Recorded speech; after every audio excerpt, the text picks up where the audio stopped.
Hey, friends all over the world. I want to bring your attention to something that's been happening lately, something that I believe is a very dangerous trend. Very dangerous trend. And unfortunately, a lot of people have not even been paying attention to it. They've not noticed it. They've not really identified what's happening. And like all things, the more insidious something is, the more unstoppable it is. So I want you to think about this. I want you to really hear what I'm saying, because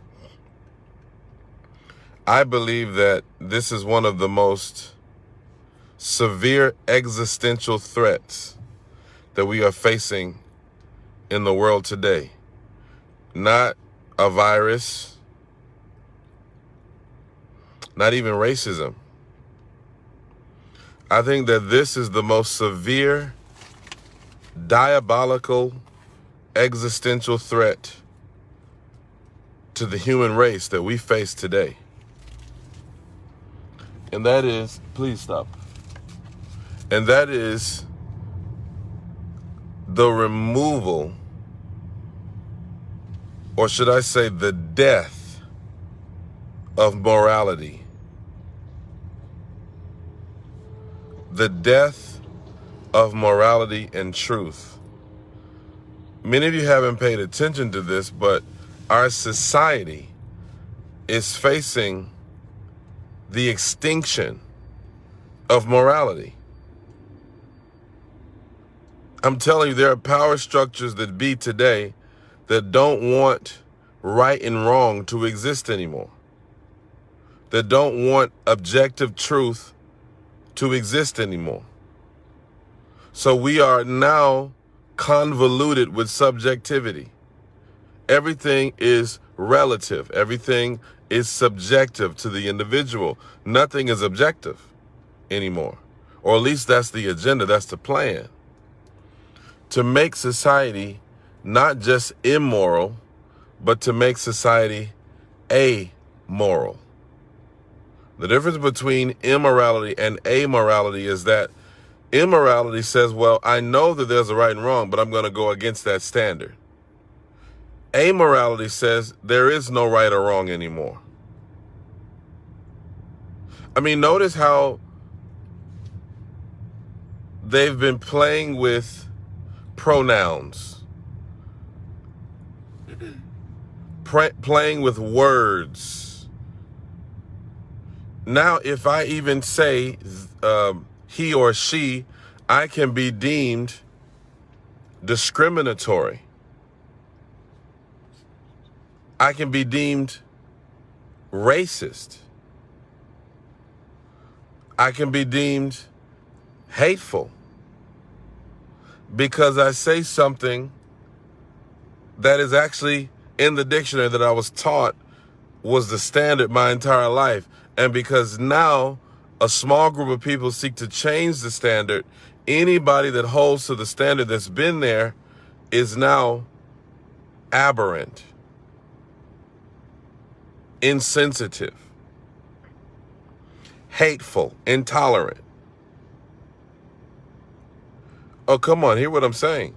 You know, it's like, I heard a story recently. Somebody said, a non-Spanish person said goodbye to everybody in Spanish, and the person was fired.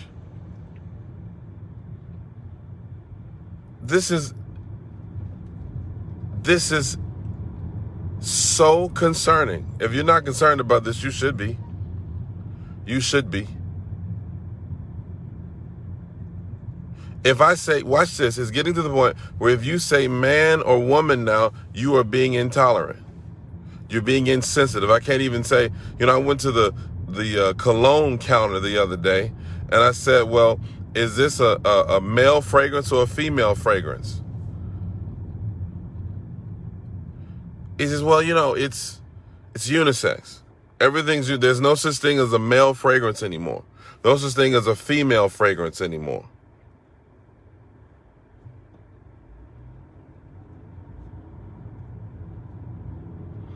There used to be male colors and female colors. That colors were gender specific. When you would go to the female section, you would see pink and blue and all these kinds of things. Light blue, like a powder blue. Now, if you even attempt to associate gender with a specific color, you are now transphobic, homophobic. You are guilty of genderism.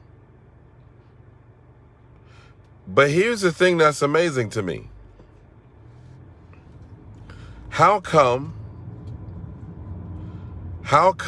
it's okay for people who are amoral to say that people who are moral are wrong, or people who believe in objective morality are wrong, right? Or Christians are wrong. So, for example, you can watch a film that uses Jesus Christ as an epitaph, which takes the Lord's name in vain, which is blasphemous and derogatory toward Christianity. Nobody will say anything about it. That we don't consider that hate. That's not a hate crime. We don't sue Netflix for making films that deify Satan, or films that portray Christianity in a negative or non-historical light. Why is there such a double standard? Why is there such a double standard? Why is it okay for someone else to impose their beliefs on me? But if I insist on what I believe, I'm being hateful. I'm being censored. My page is reported for bullying because I simply quote from the Bible. And if there's no such thing as right and wrong, why are we so afraid of right and wrong? And it is because there has been a planned assassination of truth, a planned assassination of morality. There are people in this world who do not want objective morality. They don't want objective truth because that stands in the way of the type of life that they want to live. And if we are on the slippery slope of amorality and everything is subjective to the individual and relative to the individual, then how can we prosecute crimes? How can we determine what's appropriate and what's inappropriate?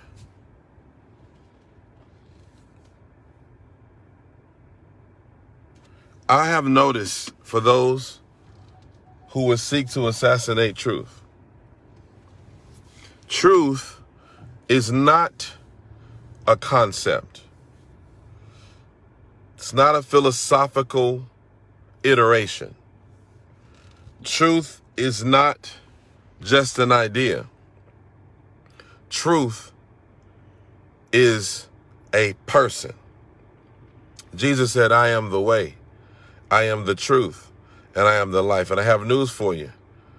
They tried to kill him once. He rose again. Please share this.